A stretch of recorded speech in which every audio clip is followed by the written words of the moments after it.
हरि ओम। अज्ञानतिमिरान्धस्य ज्ञानाञ्जनशलाकया चक्षुरुन्मीलितं येन तस्मै श्री गुरवे नमः।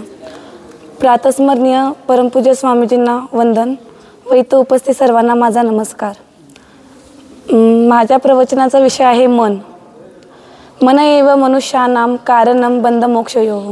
म्हणजे मन हे मनुष्याच्या बंधन व मोक्षाचं कारण असतं। भौतिक देहरूपी रथामध्ये जीव हा स्वार असतो, बुद्धी ही सारथी असते, मन हे लगाम असतं आणि जे आपले 5 इंद्रिय आहेत त्या आपले घोडे असतात। बुद्धी ही जीव आणि इंद्रियांच्या सहवासात राहून सुखदुःख भोगत असते। याप्रमाणे बुद्धीने मनाला मार्गदर्शन केले पाहिजे, परंतु आपलं मन इतकं बलवान आणि दुराग्रही असते की जसं एखादा जुना रोग आहे आणि त्यावरती आपण औषधाचा कितीही उपचार केले तरी तो बरा होत नाही, तसंच मन देखील हे सतत बुद्धीवरती मात करत असतं। मग जर आपल्याला आपल्या मनाला वशमध्ये ठेवायचं असेल तर आपल्याला योग अभ्यास करणे खूप अत्यंत आवश्यक आहे। पण श्रीकृष्ण भगवान म्हणतात की अभ्यास आणि वैराग्य ह्या 2 गोष्टींनी आपण आपल्या मनावरती वश करू शकतो। तर आता अभ्यास म्हणजे काय? सद्यस्थितीत पवित्र स्थानी राहणे, ब्रह्मचर्याचं पालन करणे, एकांतात राहणे, परत ध्यान धारणा करणे इत्यादी नियमांचे जर आपण सतत पालन करत गेलो तर आपण आपल्या मनाला वशमध्ये ठेवू शकतो। मानवाचे मन इतके चंचल असते की ते एखाद्या ठिकाणी कधी राहू शकत नाही। आताही ते तर दुसऱ्या क्षणाला कुठे आपण सांगू शकत नाही। जर आपल्याला आपल्या मनाला वशमध्ये ठेवायचं असेल तर सतत ध्यान आणि धारणा करणं हे आपल्याला गरजेचं आहे। आता एक तळ आहे आणि ते तळ पूर्णपणे पाण्याने भरलेलं आहे आणि त्यामध्ये जर आपण एखादा खडा टाकला तर त्याच्या लहरी उत्पन्न होतात।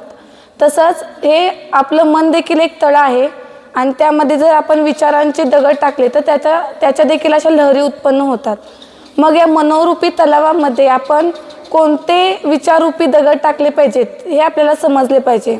जर आपण चांगले विचार टाकत गेलो तर त्याच्या लहरी चांगल्या उत्पन्न होतील आणि जर वाईट दगड टाकले तर वाईट लहरी उत्पन्न होतील। त्यामुळे आपण सतत चांगल्या सकारात्मक विचारांचं चिंतन करणं आपल्याला गरजेचं असतं। अजून एक उदाहरण बघायला गेलं तर एक आई आणि एक मुलगा आहे। आई म्हणजे आत्मा आणि मुलगा म्हणजे मन। आई काय करत असते की स्वतःचे कार्य करत करत त्या मुलाकडे लक्ष देत असते, तसंच आत्मा देखील स्वतःचं कार्य करत करत त्या मनाकडे लक्ष देत असतो। पण जर आईने त्या मनाकडे लक्ष दिलं म्हणजे मुलाकडे लक्ष दिलं नाही, स्वतःच्या कार्यातच संलग्न राहिली तर ते मनोरूपी बाळ असतं ते भरकटत राहतं।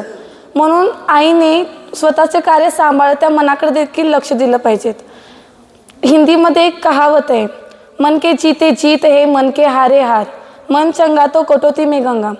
म्हणजे आपण एखाद्या स्पर्धेमध्ये उतरलो आणि शरीराने हरलो आणि जर मनात ठरवलं की आपण आत्ता हरलोय, पुढं जिंकू शकतो, म्हणजे आपण मनाने अजून पण जिंकलेलो आहोत, मग आपण पुढं शरीराने पण जिंकू शकतो।